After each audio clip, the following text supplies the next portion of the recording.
Hello everyone, my name is Luke and welcome to Geometry Dash. Today I'm going to be giving you guys my 10th Extreme Demon.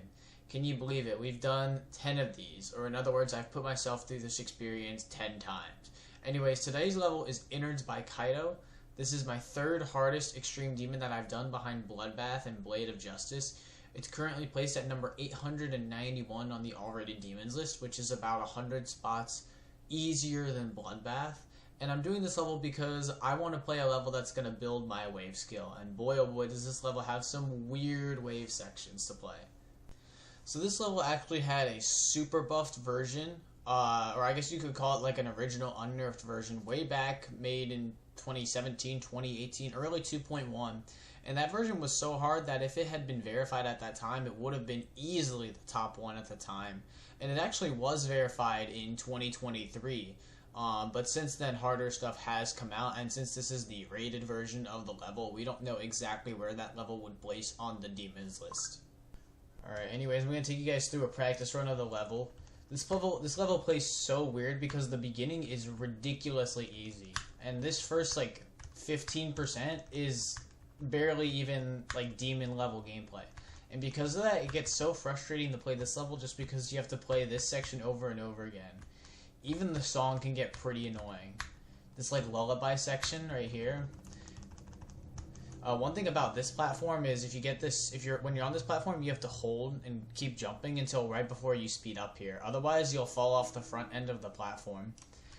Things in this ship section here get a little bit more tricky, but still relatively consistent for the most part. And then this ball is also really easy. And it's after this ball where things become pretty tricky.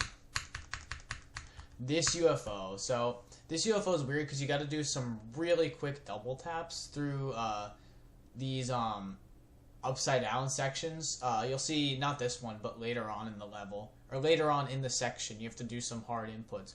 But the first, 28% of this level is really easy. The tone of the level is like that because the first bit of the song is super nice, happy, like a lullaby. You see little faces smiling and wearing headphones, whatever.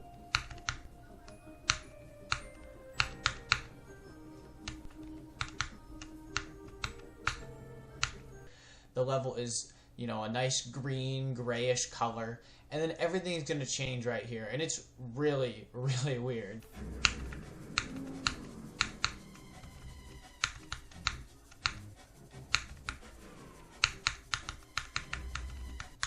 So, double tap, boom.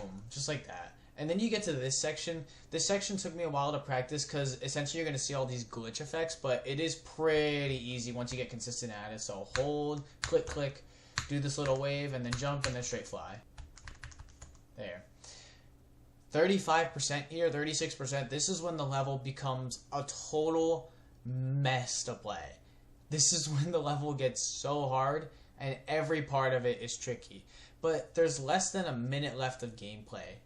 But it is some hard gameplay. I would say this to the end might be harder than, most chunks in Bloodbath. And there's some parts in here that are really, really tricky, especially the waves. And we're going to get to one right here. Boom. That wave right there is brutal. That wave is so tight. I mean, look at those hitboxes on the left side. This is not easy at all. And I would often get to this part, I would do the first 35% of the level and then just instantly die because that wave section is a very weird click pattern. What's great though after this is guess what you have? You have another wave section. Another wave section. Boom. Right here. And this one is even worse than the last one because this one, the gaps aren't absurdly tight, but you can't see them because the spikes are closing in as you go through them, and you can't exactly tell where the center of the corridor you're supposed to be is in. There, just like that.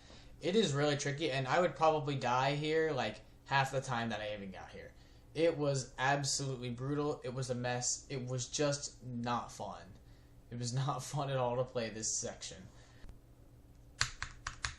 Straight flying here, not too bad. And then you get to here. And this is probably where the hardest, lengthy section of the level begins. From here until about 65% is probably the hardest section of the level. There is rapid fire transitions, you're constantly switching game modes, and you can die at literally every single part. There is not an easy input in this section. Especially this first wave here. You have to hit these 3 orbs, and then hold, and then release to go into that corridor, and then input to go back up where you can see my checkpoint. You're going triple speed here. These are some difficult corridors, and it takes a lot of practice, and especially having to play the beginning section of this level over and over again just to get here can be really frustrating, because you're going to die at a lot of these waves over and over again, especially those first 2, and then oftentimes this one too I would die at. Alright, let's see. We got some normal inputs here. Straight fly in here, not too bad. Some more timings in here, and then you're going to get to another wave right here. That's just going to be brutal. There. This next wave here is another just absolute massive choke point. There were times where I would get to this wave 6 times in a stream and never get past it because it is such a hit or miss. Tight inputs, you're moving so fast up and down the screen, and it's just, man, it's just brutal. There, just like that. There was one time where I would die to this spike like 3 times in a row without getting past it, and I was so mad. Click, click, hold, 1 click, go, and then hit that orb in the robot portal, hit that late, and then this spider part, this just takes practice. There, just like that. And you get to this ship, and what most people like to do in this ship is they like to go down like that. I prefer not to do that. Instead of going down, I preferred to go up when I did this. And I will say one thing is I don't think I ever died in this ship section when playing it. On the green orb, and then do 3 clicks once you hit that pink orb, and then you have to straight fly. And I died at the straight fly twice. The other thing you'll notice about this level is there's a lot of straight fly. These are all just timings here, not too tricky. There. Straight fly, boom boom. Go up. Fly up as the ship here. I died here. This was my worst death at 90%. Go up here. Jump off the second to last platform there. And then this is all just click pattern. Straight fly. Oh boy, straight fly. And then do that last input there. And that's the whole level. It didn't seem too bad doing this in practice. And that's because I've already beaten the level. But at the end of the day, those wave sections are really tedious. They are much harder, in my opinion, than the rest of the level. They are probably the hardest wave sections I've played in an extreme demon. And it's brutal to play because of how long the level is leading up to that drop. I mean, you saw the shift in tone from the beginning versus the middle part of the level. It is such a difficulty spike, and that makes this level so hard to play. But I needed to do this for wave practice, and that's why I did it.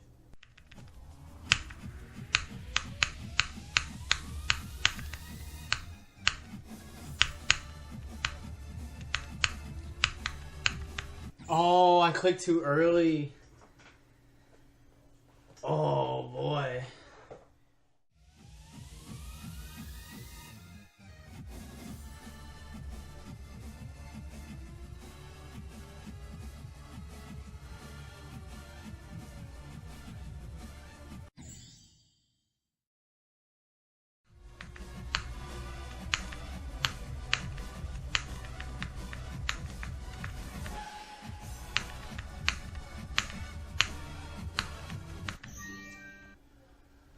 Oh, that's not a good death. That is not a good death.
Oh, let's go! Are you kidding me? I did it so quick! Oh my goodness! Thank you guys for watching. I appreciate you tuning in. 10 extreme demons. 10, right? Who knows what's going to happen from here on out, but I'm pretty proud of 10, so we'll just say that. Overall, this level took me around 8,000 attempts, which isn't too bad. Although I mentioned the beginning of the level being a bit tedious and kind of boring to play because how much easier it is than the rest of the level, overall I thought the gameplay was good and it was a good challenge for me, especially with some of those wave choke points. But I'll see you guys in the next video. Check out the verse in my description and peace out.